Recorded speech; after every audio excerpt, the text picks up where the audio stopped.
चंदनपुर नाम के एक बड़े गांव में माधव नाम का एक मेहनती कुम्हार रहता था। दिन भर वह अपनी चाक पर मिट्टी के बर्तन बनाता और अपने खच्चर पर लाद कर उन्हें गांव-गांव बेचता था।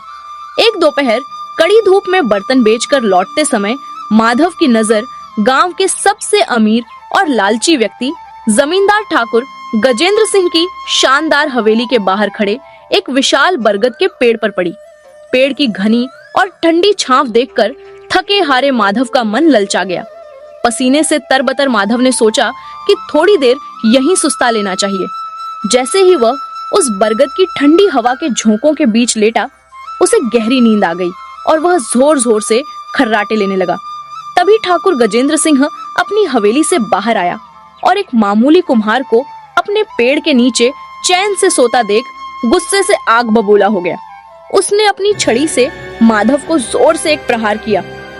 ओए मूर्ख, तुझे यहाँ सोने की इजाजत किसने दी? खड़ा हो अभी। माधव हड़बड़ाकर उठा और हाथ जोड़कर बोला, मालिक, मुझे माफ कर दीजिए। मैं बहुत थक गया था और धूप भी बहुत तेज थी। इस बरगद की ठंडी छांव देखकर खुद को रोक नहीं पाया। न जाने कब मेरी आंख लग गई। ये जमीन तुम्हारी नहीं है। सारा इलाका जानता है कि ये बरगद का पेड़ और ये जमीन मेरी है।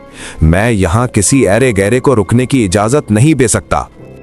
मालिक, मैं और मेरे पिता बरसों से आपके घर के लिए मिट्टी के बर्तन बनाते आए हैं। अगर मैंने 2 घड़ी आपके पेड़ के नीचे आराम कर लिया तो इसमें आपका क्या नुकसान है? क्या इतना हक भी मेरा नहीं बनता? हक की बात मत कर। बर्तन देता है तो उसके पैसे लेता है, मुफ्त में कोई एहसान नहीं करता। यहाँ कुछ भी मुफ्त में नहीं मिलता। तुझे एक पल भी यहाँ बैठने का अधिकार नहीं है। माधव को ठाकुर की इस बेरुखी और लालच पर बहुत हैरानी हुई। उसने ठाकुर को परखने के लिए एक सवाल दागा। तो क्या आप इस पेड़ की छांव की भी कीमत वसूल करेंगे? बिल्कुल ठीक समझे। अगर तुम्हें इस पेड़ की छांव का आनंद लेना है तो तुम्हें इसे खरीदना होगा। अच्छा, तो बताइए इस विशाल बरगद की छांव की क्या कीमत है? ठाकुर ने सोचा कि इस गरीब कुम्हार को डराने का यह सही मौका है। अगर तुम हमेशा के लिए इस पेड़ की छांव का हक चाहते हो तो तुम्हें मुझे 1000 चांदी के सिक्के देने होंगे। एक भी कौड़ी कम नहीं लूंगा। कीमत सुनकर माधव के होश उड़ गए, लेकिन उसने हार नहीं मानी। उसने कुछ देर सोचा और फिर मोल भाव करने लगा।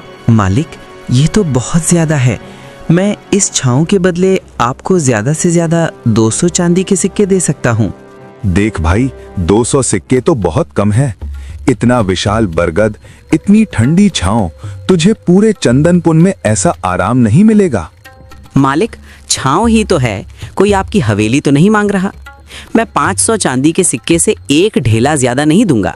लेना है तो बोलिए, वरना रहने दीजिए। ठाकुर गजेंद्र सिंह ने मन ही मन हिसाब लगाया। 500 सिक्के, केवल एक मुफ्त की छांव के बदले इतनी बड़ी रकम। उसने झट से हाथ आगे बढ़ा दिया और बोला, ठीक है, तेरी जिद के आगे मैं हार गया। 500 चांदी के सिक्के तय रहे, लेकिन कल गांव के मुखिया के सामने बैठकर पक्की लिखा पढ़ी होगी, तभी ये छांव तेरी संपत्ति बनेगी। मंजूर है। कल मैं पैसे लेकर आ जाऊंगा और हम दोनों समझौते पर हस्ताक्षर कर देंगे। यह कहकर माधव वहां से निकल गया, लेकिन उसके चेहरे पर एक अजीब सी रहस्यमयी मुस्कान थी।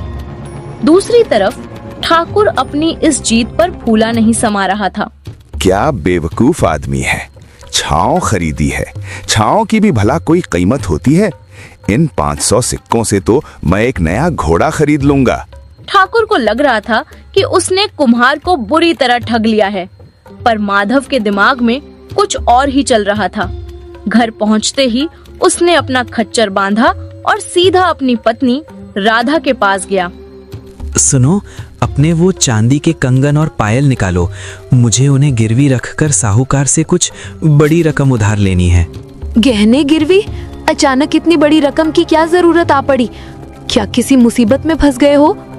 मुसीबत नहीं भाग्यवान, मैं एक बहुत बड़ा निवेश कर रहा हूँ। मैं ठाकुर गजेंद्र सिंह के हवेली के बाहर वाले बरगद के पेड़ की छांव खरीद रहा हूँ। अब इस तपती गर्मी में मैं चैन से उसी छांव में आराम करूँगा। छांव? क्या आपका दिमाग ठिकाने पर है? कोई परछाई भी भला खरीदता है? तुम बस देखती जाओ। उस लालची ठाकुर ने मेरा अपमान किया है, अब उसी की भाषा में उसे सबक सिखाऊंगा।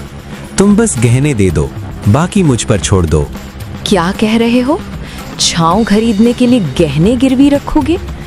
क्या कभी किसी ने सुना है कि पेड़ की परछाई भी किसी की जायदाद हो सकती है?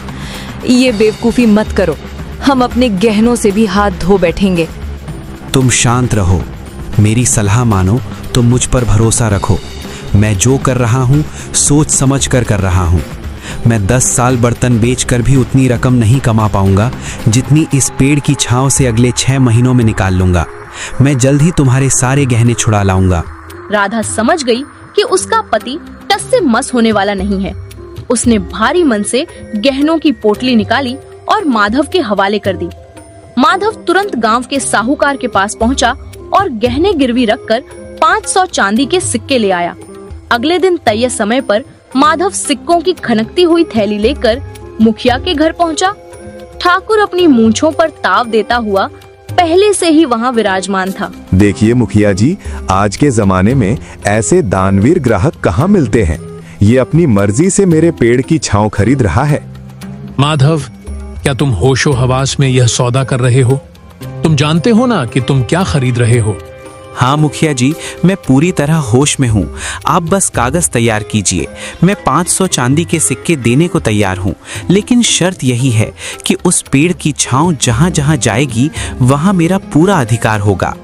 जी मुखिया जी, बिल्कुल मंजूर है। लिख दीजिए कि अब से इस छांव का मालिक ये कुम्हार है।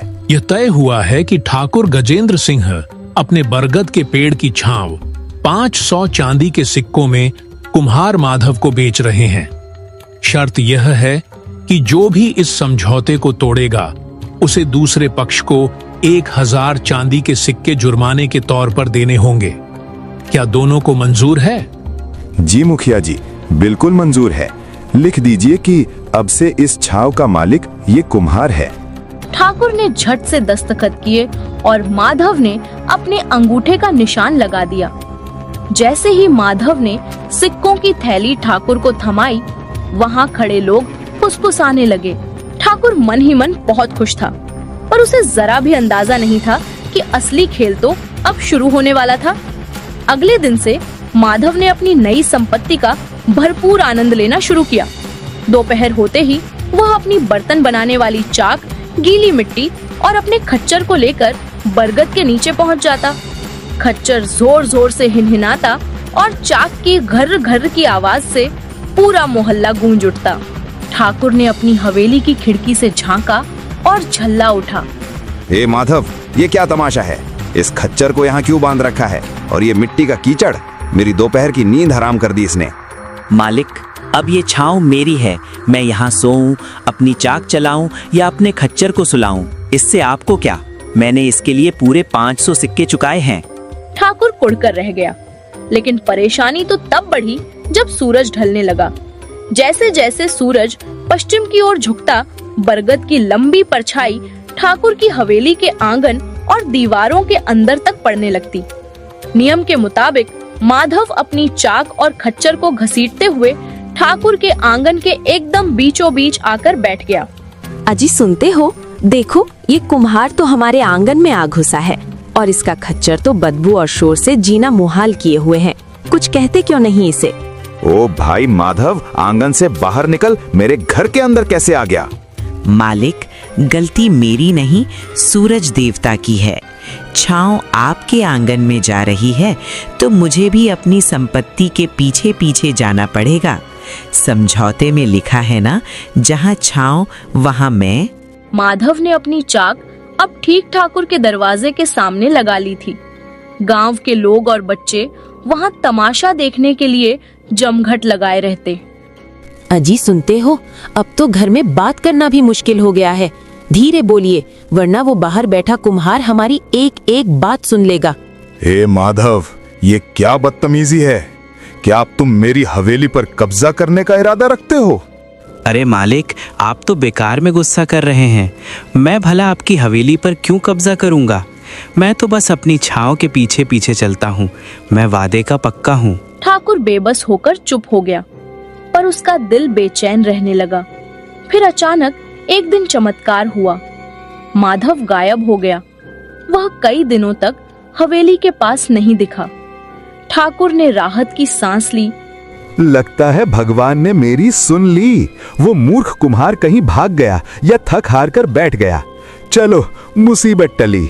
लेकिन ठाकुर की यह खुशी ज्यादा दिन नहीं टिकी। एक दोपहर जब ठाकुर बाहर से थका हारा खाना खाने घर पहुंचा, तो उसके पैरों तले जमीन खिसक गई।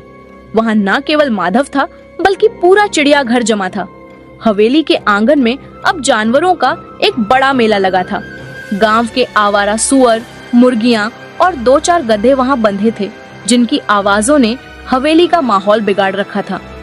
ये क्या तमाशा लगा रखा है माधव? ये सुअर, मुर्गियां और गधे यहाँ क्या कर रहे हैं? ये मेरी हवेली है या कोई तबेला? तमाशा नहीं मालिक, मेरे घर में जगह कम पड़ रही थी, तो मैंने सोचा कि जब मैंने इतनी महंगी छांव खरीदी है तो इसका पूरा फायदा क्यों ना उठाऊं। अब से मेरे सारे जानवर इसी बरगद की छांव में रहेंगे। दिमाग खराब हो गया तुम्हारा? इतने जानवर मेरे आंगन में, इनकी बदबू और शोर में मैं खाना कैसे खाऊंगा? मालिक, आप बिल्कुल सच कह रहे हैं, पर मैं तो सिर्फ छांव का ही इस्तेमाल कर रहा हूं। अब ये छांव आपकी जमीन पर पड़ रही है, तो इसमें मेरी क्या गलती? अगर आपको मेरी छांव से दिक्कत है तो आप अपनी हवेली किसी दूसरी जगह ले जाइए। मालिक, समझौता याद है ना? छांव मेरी संपत्ति है। अगर आप मुझे रोकेंगे तो समझौते के अनुसार आपको मुझे 1000 चांदी के सिक्के हर जाना देना होगा। बोलिए, निकालूं थैली? क्या बकवास कर रहे हो? हवेली क्या कोई खिलौना है जो उठाकर कहीं और ले जाऊं? हवेली यहीं रहेगी। तुम अपनी इस मनहूस छांव को कहीं और ले जाओ। अगर आप ऐसा चाहते हैं तो मैं आज ही ये बरगद का पेड़ काटकर अपने साथ ले जाता हूँ। आखिर ये छांव इसी पेड़ की तो है। पेड़ रहेगा तभी तो छांव रहेगी। क्या पेड़ काटेगा? ये मेरे बाप दादाओं की निशानी है, तू इसे छू भी नहीं सकता। अब ठाकुर चारों तरफ से घिर चुका था। उसने अपने रिश्तेदारों और दोस्तों से सलाह ली। सबने एक ही बात कही, ठाकुर, उस कुम्हार ने तुम्हें कानून के जाल में फंसा लिया है। अब जुर्माना देकर ही जान छुड़ाना बेहतर है, वरना हवेली में रहना मुश्किल हो जाएगा। अगले दिन ठाकुर गजेंद्र सिंह बारी मन से 1000 चांदी के सिक्कों की थैली लेकर मुखिया के पास पहुंचा। मुखिया जी, मैं ये समझौता तोड़ना चाहता हूँ। मुझे नहीं चाहिए 500 सिक्के। मुझे तो बस अपनी शांति वापस चाहिए। नियम के मुताबिक ठाकुर ने माधव को 1000 चांदी के सिक्के जुर्माने के तौर पर दिए। माधव की रकम दुगनी हो चुकी थी। वह खुशी खुशी घर पहुंचा और पत्नी के हाथ में गहने और सिक्कों की थैली रखी। अरे, इतनी जल्दी गहने वापस और साथ में इतने सारे अतिरिक्त सिक्के? मैंने कहा था ना कि मैं 10 साल की मेहनत 6 महीने में कर लूंगा। ये उस लालची ठाकुर के अहंकार की सजा है। तो दोस्तों, यह थी आज की कहानी। कहानी यहीं खत्म होती है। कहानी कैसी लगी कमेंट करके जरूर बताइएगा। चैनल पर नए हैं तो चैनल को सब्सक्राइब करना बिल्कुल भी मत भूलिएगा। मिलते हैं अगले वीडियो में। तब तक के लिए राधे राधे।